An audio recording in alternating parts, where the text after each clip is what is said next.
2 semanas de Feria del Libro de Madrid llevamos ya, Alex Salmond, y nosotros seguimos aquí cada semana en Libros y Cosas. Lo que pasa es que como lo grabamos un poco antes, hay que decirlo todo, hay que ser honesto. Bueno, esto es como... Vamos a suponer, vamos a hacer un poco de ficción, diciendo que hay unos días que ha hecho mucho calor y otros días que ha llovido. Es que yo doy por sentado y entonces que... ya lo dejamos así, que no. Mira, que no. de verdad, el calor. El otro día le preguntaba yo en Twitter a Marc Santandreu, que es un meteorólogo de televisión española, Sí. digo, esto va a ser, esto del Muy calor... bueno, por cierto, muy bueno. Exacto. Esto del calor sobrevenido, ¿va a ser un episodio aislado o vamos a tener un verano de 5 meses? No, pero ¿y qué te decía? Y me respondió, ¿Contestó? pues mira, de momento esto se va a seguir prolongándose. Respuesta de meteorólogo. Claro, O sea, pues de que es momento, evidente, vamos a tener un verano de 5 meses y estoy aterrada. Yo me voy a meter ya en el búnker y... Pero esto del tiempo y la temperatura es muy de desmemoria. ¿No recuerdas que estamos en el mes de mayo? Estamos en el mes de mayo, ya a punto de llegar a junio. ¿A punto de llegar a junio? Bueno, sí, junio. Todavía sí. falta, ¿eh? Bueno, falta. Sí, pero después de mayo siempre va junio. ¿Tú recuerdas el mayo pasado, si hacía calor? Horrible, espantoso. Sí, Muchísimo lo recuerdas, calor. ¿no? Sí. Es que hizo mucho calor el mayo pasado. ¿Lo recuerdas? Pues mira, me he equivocado contigo. Bueno, pero para la feria es pobrecitos nosotros los escritores que padecemos los estragos de las casetas, pero bueno. Tenéis la suerte de los lectores. Lo hacemos felices. Exacto, que os cuidan. De hecho, nuestro invitado de hoy ¿Sí? es uno de esos autores que disfrutan mucho con los lectores y que disfrutan mucho yendo a la feria del libro, que disfrutan mucho haciendo promoción. Es Víctor del Árbol. Bueno, es un escritor de los que más vende, no solamente en España, sino que más traducciones tiene en el extranjero. Sobre por lo todo en tanto, Francia. De eso me gustaría que habláramos bastante con él, porque me parece un hecho extraordinario, pero también de muchas otras cosas, porque es un personaje muy poliédrico, Víctor, y que tiene una historia y una vida muy interesante que yo creo que ha sabido luego trasladar también muy bien a sus novelas. Pues lo dejamos entrar. Exacto, porque está en la puerta. Bienvenido, Víctor del Árbol. Podríamos explicar muchas cosas de nuestro invitado de hoy, de nuestro escritor de hoy, Víctor del Árbol. ¿Qué tal? ¿Cómo estás? Bienvenido. Muy contento Bienvenido, de estar aquí Víctor. con vosotros, compartiendo el micrófono. Porque él llega a la literatura y siempre, y desde hace 20 años eres un escritor, pero pero tú llegas a la literatura para hacer negra, que yo sé que la denominación negra no te gusta. Ahora vamos a hablar de eso, largo y ¿Verdad? tendido. Sí. Después de muchos años de mozo. Sí, creo que esa es la bendición y la maldición, ¿no? De esa No, etiqueta. no, Un poco. esa es la ¿Por bendición. qué? ¿Por qué? Esa es la bendición. Pues porque, bueno, sí, en parte sí que es una bendición. Absolutamente. O sea, lo que pasa es que, claro, te condiciona desde el principio, porque cuando yo empecé a publicar, yo estaba todavía en activo en los Mossos de Escuadra, y en aquella época no era tan común como ahora policías, jueces, abogados que escribieran novela. Entonces, Es yo que creo ahora es se- muy común, ¿eh? Sí, Sí, ahora hay muchos. sí, ahora ¿Ves? hay mucho. Ahí rompiste tú Sí, una lanza. y yo creo que ahí se hizo como una asociación de ideas, ¿no? Pues, bueno, pues entonces este chico pues debe escribir novela policíaca. Además, me hacía mucha gracia las entrevistas de los primeros años, ¿no? Porque la gente, o sea, nadie me preguntaba por las novelas. Todo el mundo me te preguntaba por preguntaba. mi oficio. Oye, pero tú has estado con Pujol. Oye, pero tú esto como Es que además, ahora lo ha contado él, ya lo cuento yo, él estuvo con Pujol, con Jordi Un Pujol, tiempo, sí, al en principio, un sí, tiempo, sí, ¿no? sí, O sea, que tiene su historia es, Y yo creo que es una de historia muy ahí- divertida, sí, de ahí muy interesante. De ahí se quedó la etiqueta. Luego, y encima en Francia ya, pues me dieron el premio este de literatura Sí. policial francesa, pues ahí ya no me la quité de encima, ¿no? Pero a mí, vosotros no sé, a mí nunca me han gustado mucho las etiquetas para esto de la literatura. No. Es que yo creo que es una manera reduccionista de Exacto. solucionar la vida de los periodistas, básicamente. Bueno, claro, pero yo creo que el trabajo de los escritores no es facilitarle el trabajo a los libreros, sino todo lo contrario, ¿no? Complicárselo en el sentido de que la literatura de la narrativa puede ser muy polifónica, puede tener muchas herramientas y yo intento utilizarlas todas. Es que una novela es muchas cosas, ¿no? Reducir una historia de ficción a una categoría yo creo que es empobrecedor, yo creo, ¿no? Empobrecedor, totalmente. Y las etiquetas al final lo que hacen es, bueno, sirven, es verdad, para colocarte en una estantería, pero de pronto, ¿por qué en esa estantería y no en otra, no? Claro, pero luego fíjate qué cosa tan curiosa, porque ya puestos a hablar de novela negra, hablemos de novela negra, ¿no? Yo decía al principio, bueno, pues si soy un escritor de novela negra, hablemos de novela negra. Entonces, cuando a mí me preguntaban siempre, bueno, ¿y cuáles son tus referentes? ¿No? Todo el mundo esperaba que dijera, pues Jim Thompson, Denzel Hammett, ¿no? Y yo siempre decía, pues Dostoyevsky o Faulkner, y me decían, no, pero estos no son escritores de novela negra. Y digo, ¿cómo ¿no? que no? Digo, ¿cómo que no? Si lo que hacen es profundizar en las raíces de la violencia, de lo que no funciona en el sistema, de las contradicciones humanas. Y bueno, yo creo que ese discurso poquito a poco fue calando, ¿no? Un poco también. En ese sentido, Víctor, ya ha contado Alex tu pasado, ¿no? Tu background, ¿no?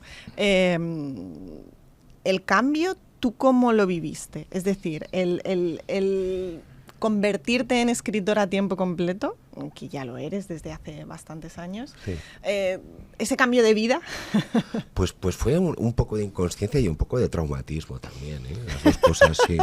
Yo creo que hoy en día, tal y como está el panorama, no hubieras tomado esa decisión. Yo no sé si me hubiera atrevido a ser tan valiente, pero yo creo que también fue un poco las circunstancias, ¿no? Que en un momento dado pues se dieron una serie de circunstancias. Yo había publicado una novela que se llamaba La tristeza del samurái, que tuvo bastantes publicaciones en el extranjero, sobre todo en Francia tuvo bastante éxito, ¿no? Y eso, claro, de repente descubres que los escritores también hacen promoción, ¿no? Y que tienen que ir a los sitios y viajar, y eso era difícil de compaginar. Y entonces, pues yo creo que rondaba los 40 años y llevaba ya 20 años como policía y tenía que tomar una decisión. Y la tomé de una manera un poco inconsciente, sin saber muy bien exactamente qué significaba ser un escritor profesional, ¿no? Porque para mí la escritura siempre había sido, y en parte sigue siendo, una artesanía, ¿no? La parte profesional no la conocía.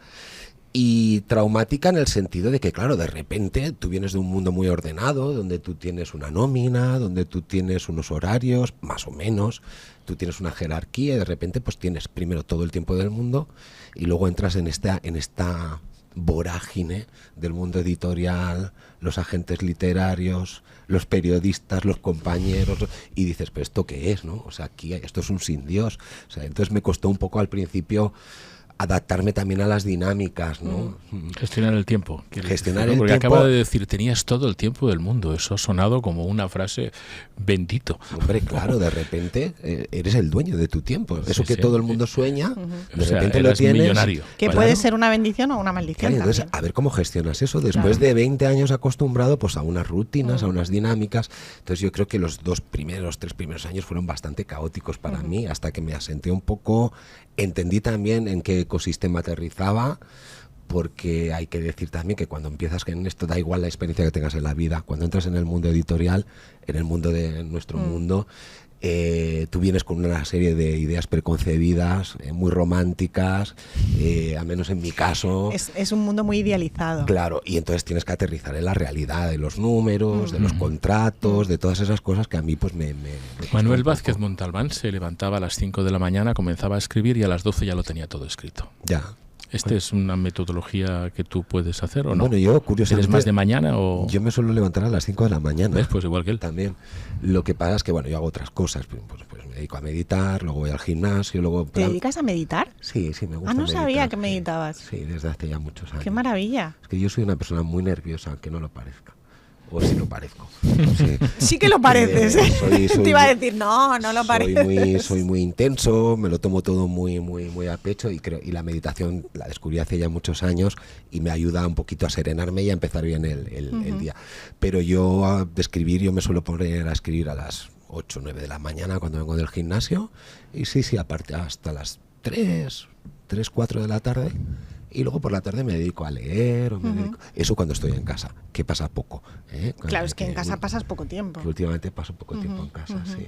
Las benditas promociones. Las benditas promociones. Precisamente estás recién llegado de hacer una pequeña gira en Francia. Nos contabas que habías estado en Toulouse, en Burdeos. Claro, y yo te decía, es que has puesto una pica en Francia, lo cual es es bastante milagroso, tratándose de un escritor español, y tú me decías, lo mío me ha costado, claro. O sea, claro, sí. ¿cómo ha sido ese viaje y esa aventura, ¿no? De pronto de convertirte en un autor conocido y reconocido en Francia? Bueno, es una pregunta que yo no me quiero hacer muy a menudo porque tengo miedo de estropearlo. No lo vaya a estropear, ¿eh? O sea, hay que aceptar que a veces las cosas pasan. Es una suma de circunstancias. A ver, claro, ahí en Francia yo la suerte que tuve quizá es que el tema, por ejemplo, de la memoria, que es un tema que a mí me ha interesado siempre mucho, sobre todo en la primera etapa mía como escritor, nunca se había tratado desde el punto de vista de la novela negra, ¿no? Valga la etiqueta. La etiqueta, ¿no? Entonces, claro, esa visión que ellos tenían, o ese referente anterior que ellos tenían, que era Manuel Vázquez Montalbán, en Francia, pues claro, de repente llega este chico pues con 40 años, que es una España nueva, que ya no habla de los estereotipos o de los clichés de la España posfranquista, sino que es ya una España pues perfectamente incorporada al progresismo, a la Unión Europea, y tiene otra visión. Y entonces pues ahí digamos pues que abrí yo como un poco un territorio que luego pues gracias a Dios han seguido muchos otros compañeros, ¿no? Porque no somos conscientes, o los lectores no son conscientes, los oyentes de Libros y Cosas no son conscientes de lo que cuestan las traducciones. Muchísimo, muchísimo. Y te diré más, traducir una novela en cualquier lengua, en cualquier país, puede ser más o menos factible, ¿no? Es decir, incluso anecdótico, puede pasar que te publiquen un libro relativamente fácil si tienes un agente que sabe moverse. El problema es hacer una carrera, el problema es que tu obra se asiente, ¿no? Porque la segunda es más difícil, la tercera, convencer a los lectores, convencer a los críticos extranjeros también, ¿no? De que tú puedes aportar algo distinto es lo difícil. Yo creo que en Francia llevo ya publicadas 12 novelas, unas con suerte dispar, unas mejores que otras, que han tenido más éxito unas que otras, pasa. Pero en cualquier caso lo difícil es hacerte un espacio en el panorama literario de ese país, ¿no? Ser una voz reconocible. Una voz reconocible, sí. Has hablado de los críticos extranjeros. ¿Y qué hay de los españoles? ¿Cómo se lleva Víctor del Árbol con los críticos españoles? Pues yo te diría que tengo la suerte o la fortuna de que creo que me llevo muy bien. De hecho, yo siempre me he sentido muy bien tratado por la crítica en este país.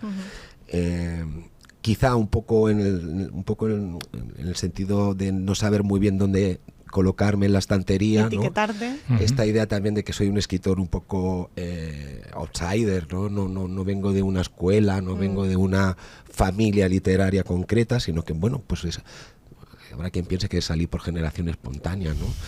Pero no es cierto. El caso es que ¿Y por qué saliste? Ahora te interrumpo. Tú dices... Pues por necesidad, como pasan las cosas importantes en la vida. Yo me hice escritor por necesidad, es decir, mucho antes de entender lo que significaba ser escritor, ya entendía lo que significa la literatura, ¿no? Es decir, como la mayoría de nosotros llegamos a escribir porque nos enamoramos de la lectura, ¿no? Y yo soy hijo de las bibliotecas. Yo lo he contado muchas veces, pero es que es verdad. Yo soy del barrio de Torre-Baró, que es un barrio... bueno, pues muy, muy marginal. Casi sería eso que Paco Candel podría haber escrito allí, ¿no? Donde la ciudad pierde su nombre. Pero teníamos una biblioteca, y en esa biblioteca es donde yo aprendí a soñar y a construir mis propios sueños. Entonces, de alguna manera yo salgo de la necesidad, vengo de una familia migrante, pues es la típica historia pues de mucha gente de mi edad que con padres extremeños y andaluces, hijos de la inmigración, que en los años 60, pues bueno, se suben al ascensor social, pues a base de mucho esfuerzo, porque tengo que decir que antes el ascensor social funcionaba. Es que se ha escacharrado. En mi época funcionaba, ahora se ha estropeado, se ha quedado entre plantas. Pero en aquella época... Lleva para unos años. En aquella época era posible, ¿no? La cultura era una herramienta también de progreso, y yo pues soy hijo de esa generación. Citabas Torre-Baró, que es un barrio de Barcelona muy concreto. Bastante conocido ahora por la película del Claro, por eso te decía, ¿te reconoces en el 47? Sí, en esa película? Claro. Además mi abuelo era era amigo del protagonista, entonces y hay muchas escenas. Yo había publicado, antes de que se hiciera esa película, había publicado una novela casi autobiográfica que es El hijo del padre, y ahí ya hablaba yo de todo esto también, ¿no? De cómo era Torre-Baró, de eso que sale en la película, que es fuertísimo, ¿no? De que tú tenías que construir las casas por la noche, porque la ley de habitacional de aquella época decía que si ya había un techo ya no podían tirar abajo esa casa. Entonces yo recuerdo esas historias que me las contaba mi abuelo, ¿no? Mi abuelo era paleta, construyó una casa así como aparece en la película, con la ayuda del barrio, y en esa casa nací yo. Entonces sí, me reconozco absolutamente. Tengo que decir que está un poco romantizado todo eso. Bueno, es que yo conozco muy bien Torre-Baró, y conocí muy bien Torre-Baró en los años 70 y casas de madera no había, sí casas de ladrillo, de gente, de paletas que hacían en una noche una casa. Sí, entonces es verdad que bueno, se ha romantizado todo eso un poco, las cosas no eran tan... La pobreza eran duras. Es muy romántica cuando se cuenta, cuando se vive es otra. Vivirla es más complicado. Es más complicado. Vivirla es más complicado. Y, No, que no te No esperéis, vuelvo, no, jamás, nunca, jamás. Eso nunca, es el secreto de nuestro matrimonio éxito. Perfecto. Es el secreto de nuestro éxito. Matrimonio literario perfecto. No, adelante, porque mi pregunta iba... Pensaba en tu último libro, que forma parte de otra historia, ¿no? O sea, de dos... sin querer citar la literatura negra. Las buenas intenciones. Las buenas intenciones. Pero las buenas intenciones, creo que es el final, ¿no? Cierra una trilogía, ¿no? Sí. ¿Por qué estas ganas de contar una historia en varios libros, normalmente en la literatura negra? Sí, porque además, primero, yo no lo había hecho nunca. Esto de escribir un serial o una serie de 3 novelas con los mismos personajes. Una saga, sí. Y no creo que lo vuelva a hacer nunca más. Pero me apetecía, pues ¿por qué? Porque era un experimento. Era para mí un experimento, y además esto fue algo que hablé con Ana Soldevila, mi editora, que la quiero mucho y me cuida mucho siempre. Nuestra editora. Sí. Y habéis compartido premio literario. Hemos compartido premio, compartimos editorial, compartimos editora. Hemos jurado. Compartimos jurado ahora. Compartimos muchas cosas, Víctor. No, la historia es que, claro, yo... siempre había sido esto, ¿no? El escritor, el policía que escribía novelas y tal, no sé qué. ¿Todavía te persigue esa ética? No, y ahora ya soy el escritor que una vez fue policía. Exacto, sí. Y entonces dije, bueno, pues quizás sea el momento ahora de escribir quizá una cosa más clásica de género, en el sentido de cómo entiendo yo exactamente lo que debería ser, o para mí es, la novela policíaca. Entonces se me ocurrió esta serie de 3 novelas. En realidad yo lo pensé como una, pero claro, tú no puedes escribir una novela de 1500 páginas porque no la lee nadie. Básicamente, bueno, difícil que alguien te la editase, ¿no? Ya que la lean ya sería demasiado complicado. Y sí, pues me apetecía hacer esta investigación sobre este sicario sin nombre. O sea, me gusta mucho esa idea del estereotipo literario, cómo utilizamos los estereotipos y cómo la literatura, la buena literatura, los transforma en algo plausible, ¿no? En algo más cercano a nosotros, más real, y es lo que yo he intentado hacer con este personaje, ¿no? ¿Lo has querido humanizar un poco? ¿Le has cogido cariño? ¿Le has querido...? No, a cariño no, porque es un asesino profesional. Claro, Entonces, por eso digo. Cariño poco. Ostras, es que yo iba a decir que es un hijo de... Pero, de aquel lugar. Sí, y además acaba siendo lo que es. Quiero decir, desde el principio hasta el final. Yo no engaño a nadie ni le ofrezco ningún tipo de redención posible. Es decir, él es lo que es, pero la literatura sí que nos permite una cosa muy hermosa, creo yo, que es ir más allá de la apariencia, de entrar en profundidad. Si de verdad queremos utilizar las palabras, utilizarlas como un escarpelo, ¿no? Para entrar en la profundidad de las ideas. Por ejemplo, pues a nadie se le ha pasado por la cabeza que no es normal que alguien se dedique a matar profesionalmente. Es decir, a mí, hombre, tiene que haber un porqué, tiene que haber, a no ser que esa persona sea una enferma, ¿no? Pero supongamos que no lo es. Tiene que haber un contexto social, tiene motivación económica. Tiene que haber una motivación, pero tiene que venir de algo. Esa persona siente escrúpulos, no los siente. Podría haber cogido un verdugo. Podría haber elegido un verdugo en la época de la Guerra Civil Española, por ejemplo.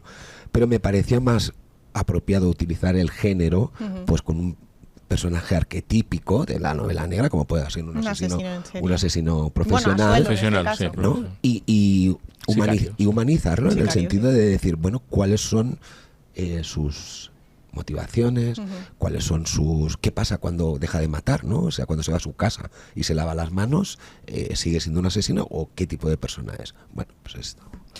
Yo creo que una de las no sé si conclusiones que se pueden sacar después de leer Las buenas intenciones es que es una pregunta. Sí. Que si somos dueños de nuestro destino, ¿verdad? Bueno. O una reflexión, ¿no? Sí, es un poco esa idea. Yo sobre todo tenía la idea, la gran pregunta que me he hecho toda la vida es si podemos cambiar o no.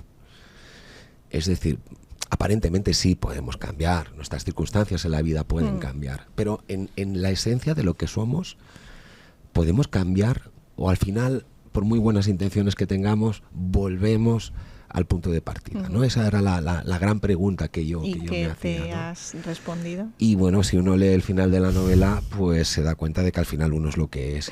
Que no cambiamos. Por muy buenas intenciones que tengamos. Sin hacer ningún spoiler de la novela. Y muchas oportunidades que nos dé la vida de hacer las cosas de otra manera, al final acabamos somos seres redundantes. En el fondo somos muy aburridos los seres humanos. Cuando se nos ¿Y los escritores? Conoce. Los escritores somos iba a decir una palabrota, somos la bomba de aburridos, la bomba, o sea, somos niños muy frágiles los escritores, ¿no? Tenemos que lidiar con esa hipersensibilidad que también es una bendición, ¿no? Porque también nos permite poner el foco en el detalle, allí donde nadie se fija. Nosotros abundamos, pero eso al mismo tiempo nos hace un poco por dentro ser un poco de cristal de Swarovski, somos, ¿no? muy frágiles. Somos muy frágiles, muy susceptibles a la opinión. Nos creemos únicos. Pensamos que nos están esperando, que ese es nuestro gran error, pensar. Ostras, es que lo que llevamos es importante. Antes y no solo eso, pero antes cuando hablabas de Ana Soldevila, tú decías mi editora, ¿no? Y es curioso porque cada autor, cada autora, cada escritora pensamos que nuestra editora es mía nuestra sola, editora. Nuestra editora, efectivamente. Y en realidad nuestra editora o nuestro editor pero eso es un éxito de la editora. Y es editor de... Claro. Iba a decir cientos de autores, no cientos, pero un buen puñado de autores. Pero fíjate que esa fragilidad, si tú la sabes convertir, transformar en una fuerza, es también lo que nos hace increíbles a los escritores. Es un superpoder. Es un superpoder. Es decir, si tú eres capaz de controlar esa fragilidad, y eso significa dominar el ego, o sea, dominar la vanidad, asumir que no es algo personal, ¿no? Que tú no estás ahí, tiene una importancia fundamental. Yo siempre digo que hay un mérito para convertirte en un gran escritor. Tienes que dejar de tomarte en serio a ti mismo y tomarte en serio lo que haces, ¿no? Eso es lo que hacen los grandes escritores, ¿no? Claro, evidentemente muchos nos quedamos por el camino, ¿no? Pero sí, somos tipos y tipas muy curiosos, sobre todo en petit comité, ¿no? Porque te das cuenta de que el que no es un niño grande es una niña pequeña, ¿no? Y al final dices, bueno, tratamos un sujeto muy, muy, muy, muy serio, ¿no? Que es la hipérbole de la realidad. No sé quién fue una de las últimas entrevistas que has hecho para Abril que te decía, hay personas que lo que quieren ser escritoras y no escribir. Exactamente. ¿No? Flavia lo que me decía es que cada vez más la gente lo que quiere es ser escritor y no escribir. Claro, la gente lo que quiere es existir. Vivimos en el negocio, o sea, y este es el gran negocio del ego, ¿verdad? Potenciar el ego significa que existir de cualquier manera, y la gente, por alguna presunción errónea, se piensa que un escritor... que escribir es primero más fácil, ¿no? Con lo cual está totalmente equivocado, y que luego que eso te va a dar una preponderancia social, pública, que en realidad económica que en realidad no tenemos. Eso ¿no? sí que puede existir en algún caso, o aunque seas pero muy pobre, muy contados, aunque seas muy pobre, pero es necesario picar piedra. O sea, cualquier persona que llega... Horas de vuelo, que decía Flavia Company. Sí, bueno, yo creo que es... Porque escribir es eso, enfrentarte a la escritura vacía y llenarla. Claro, pero es que escribir palabras. Es un oficio. La promoción es profesional, pero la escritura es un oficio. Eso significa que se aprende con la práctica, y se aprende con el error, y se aprende libro a libro. Es decir, no funcionan las fórmulas. para el escritor de verdad no funcionan las Pese fórmulas. a quien crea que existe la fórmula del No bestseller existe y que tal se cosa. le mete en un libro y ¡pin! Es decir, tienes que tener una retroalimentación permanente en cuanto a la reflexión de tu trabajo, sobre las lecturas que haces, aprender a ser crítico, es decir, aprender a dejar de lado la opinión para aprender a ser crítico, ¿no? Hay una serie de cosas y luego también depende de la ambición de cada uno, evidentemente, ¿no? Hay una frase, a mí me dejó muy chocado, una cosa me dijo un amigo escritor, Jordi Ledesma, que me dijo una vez que todos empezamos queriendo ser buenos novelistas, ¿no? Algunos lo conseguimos, dice, y luego hay unos pocos que aspiramos a convertirnos en grandes escritores. Pero claro, esa aspiración no la tiene todo el mundo, evidentemente, ¿no? Hay gente que se quiere quedar donde se sienta más cómodo. Y sobre todo no solo donde se sienta más cómodo, sino también evitar ciertos riesgos, ¿no? Pues claro, evitar pues el fracaso. El fracaso como escritor es una cosa magnífica. Es extraordinario. Bueno, en la vida en general, el fracaso. Pero sobre todo en la escritura, lo peor aprender a fracasar. Lo peor que te puede pasar si quieres de verdad tener una carrera literaria longeva es triunfar al principio. ¿Por qué? Porque eso te hace creer una serie de cosas que no se corresponden con la realidad. El éxito en la literatura suele ser bastante accidental, no nos engañemos. Es decir, lo normal es la lucha por sobrevivir, porque te lean, por seguir creciendo. Accidentalmente llega el éxito, pero es mucho más común el fracaso, ¿no? Incluso para ti mismo como creador. Yo no sé cuántas historias he empezado pensando que tenía, como decía Manuel Vilas, el mejor libro del mundo, y a las 150 páginas te has dado cuenta de que te has metido en un callejón sin salida y hay que renunciar y volver a empezar y cuestionárselo todo, ¿no? O reescribir, ¿no? Escribir es Claro, reescribir. claro. ¿Y en qué estás ahora, aparte de promocionar y demás? ¿Tienes Pues alguna cosa en la cabeza? O... Sí, yo estoy siempre... Non-stop. Non-stop, sí. Y ahora fíjate que ahora escribí estas 3 novelas que dije, bueno, pues esto, novela negra, y ahora ya está. Ahora ya sí que me voy a la narrativa pura. Estoy escribiendo otra historia totalmente distinta y sin muertos. Sin muertos que mate el escritor, quiero decir. Amor, con mucho amor.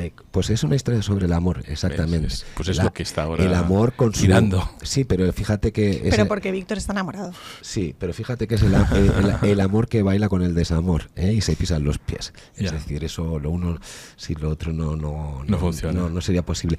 Y me está sirviendo para escribir una crónica muy interesante sobre la memoria de la transición y la evolución de este país. ¿No? Que no es poco.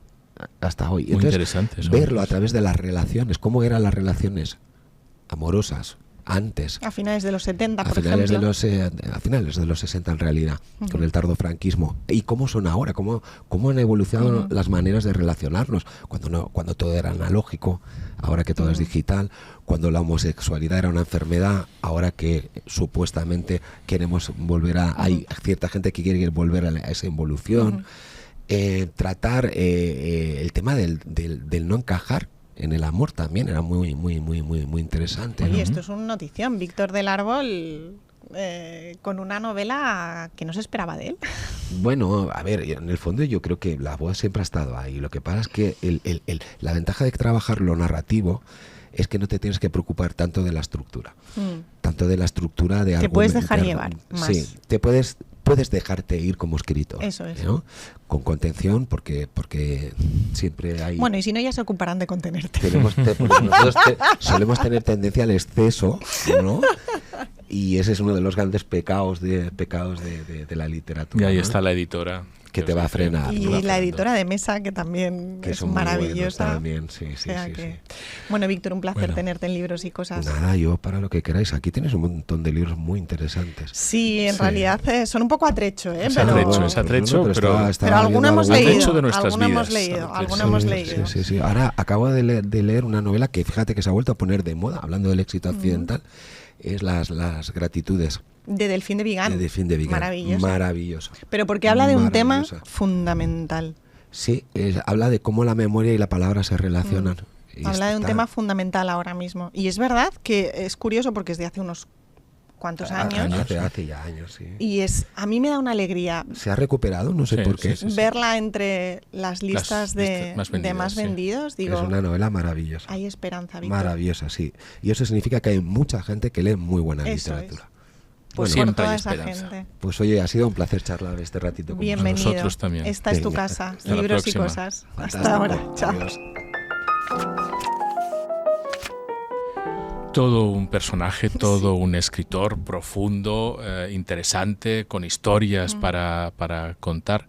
Me he dejado una pregunta. Házela, si eso de házela y se la hacemos llegar a Víctor del Árbol. Si es bueno humanizar a un asesino, pero bueno. ¿Tú qué crees? Yo creo que la literatura da para todo, pero eso lo tenía que la literatura da para humanizar a un asesino. Eso no es una respuesta. ¿Mi respuesta? Sí. ¿Es bueno humanizar a un asesino? Y tú respondes, la literatura da para humanizar a un asesino. Ah, ok, vale, bien. Claro. O sea, ¿tú crees que en la literatura se puede humanizar a un asesino? La literatura ha humanizado. ¿Te estás metiendo en un jardín? La literatura ha humanizado a muchos asesinos. No es que pueda, ha humanizado a muchos asesinos. ¿Y qué es lo que ocurre cuando ves reflejado la humanización de un asesino? Que te da mucha rabia. Al menos es lo que me ocurre a mí. Y odias al personaje. Y llegas a odiar al personaje. Y temes al personaje. Y hasta al escritor, que dices, pero ¿por qué me lo estás humanizando si es un asesino? ¿Por qué me haces esto? Claro que sí. Y sobre todo yo creo que también te pone, ¿no? O sea, ¿Una alerta? No alerta, sino espejo. ¿No? Ojo. ¿No? En nosotros reside el bien y el mal, ¿no? Entonces, a veces es cierto que la literatura, determinadas historias, algunas narraciones, nos descubren cosas de nosotros muy incómodas. No digo que nosotros seamos asesinos, ni que podamos llegar a convertirnos en asesinos, pero sí esas partes más oscuras de sentimientos que uno de pronto cree que no los tiene y de pronto aparecen. Y que te incomodan mucho, ¿no?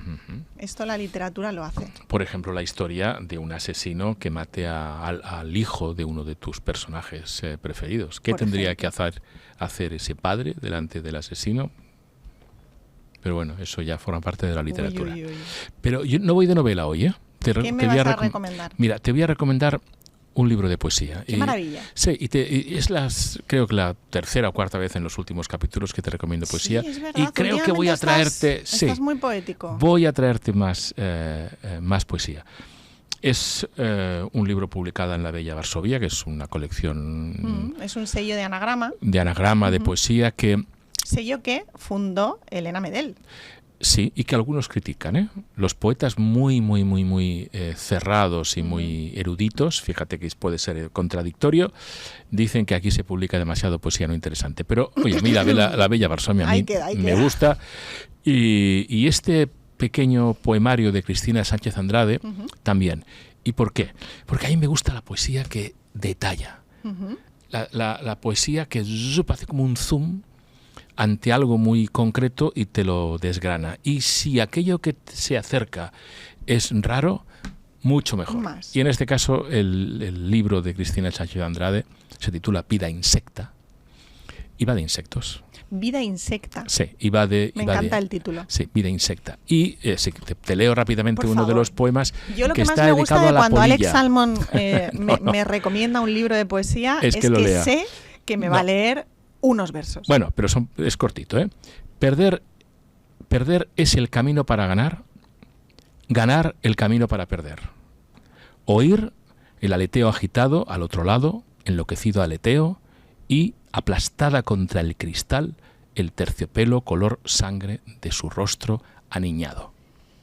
Polilla es como se titula Cristina Sánchez Andrade. Fantástico. Nunca había leído la poesía de Cristina. Nunca he leído la poesía de Cristina. Es una gran novelista, pero nunca la había y es una leído. gran poeta. Aparte sí. de que escribe en algunos periódicos de la competencia. Amigo. Pero bueno, bien por Cristina Sánchez Andrade. Recomendación. Muy bien. Pues yo hoy, Alex Salmond, voy a jugar en casa. ¿Sí? No me la voy a jugar para nada. Es más, voy a ganar por goleada. Venga. Porque voy a recomendar uno de tus amores platónicos. Uno de mis amores platónicos. Uno de ellos que es Julieta Venegas. Uno de los primeros, vaya, está en uno de... Está en el top, ¿no? En el top, sí. No sé si en el top 3, en la segunda posición. En el top 5, ¿no? A lo ¿Cómo mejor. Canta? Julieta Venegas. Venegas. ¿Cómo mira? ¿Cómo es? Y cómo escribe, ¿no? Y cómo escribe este primer libro de Julieta Venegas, Norteña, Memorias del Comienzo, un libro que publica en España Las Afueras. Es un libro muy especial porque es un libro en el que Julieta, que llevaba tiempo dándole vueltas a la idea de escribir, pero no había llegado el momento, ¿no? No había y de pronto pues se le presentó ese momento gracias al disco que acaba de publicar, que también se titula Norteña. Van casi de la mano el libro con el disco, y ha tenido mucho que ver con su regreso a su México, ¿no? Con ese Julieta ha vuelto a vivir en Ciudad de México, y el disco tiene mucho de eso, y este libro tiene mucho de eso, porque son recuerdos de su infancia, son recuerdos de su adolescencia. Se detiene curiosamente en el momento en el que publica el primer disco, ese Aquí, de 1997. Son recuerdos fragmentados, capítulos cortitos, muy evocadores, muy poéticos. Como no va a estar presente la poesía en un libro de Julieta Venegas, es una delicia de libro, que además ella ha decidido publicar con editoriales independientes, editoriales pequeñas. En España Las Afueras, en Latinoamérica también otros sellos igualmente independientes, lo cual le honra, es un gesto que a mí me parece fantástico. Y aquí tienes esta Norteña, Memorias del Comienzo, de Julieta Venegas, una cubierta preciosísima. Mi recomendación de hoy. Yo aprovecho para recomendar la entrevista que le hiciste en el suplemento de Abril, hace unas semanas, sí, exacto. En donde, bueno, Julieta Venegas, y además nos dio para un pequeño debate, sí, sobre la forma de trasladar las respuestas de los escritores al papel. Sí, sobre la forma de trasladar, digamos, la manera de hablar. Exacto. De un escritor, o en este caso de Julieta Venegas, al papel, ¿no? Con ese acento tan característico de Julieta, mexicano y un poquito también argentino, porque ella ha vivido mucho tiempo en Argentina. Al final llegamos a un acuerdo. Siempre llegamos a un acuerdo intermedio. Nosotros siempre nos encontramos en el medio. Pero fue un debate interesante. Y fue un debate muy interesante que mantendremos algún día largo y tendido aquí en un episodio de Libros y Cosas. Lo dejamos aquí. Qué lástima, pero adiós. Hasta la semana que viene. Te dejo el micro. Chao.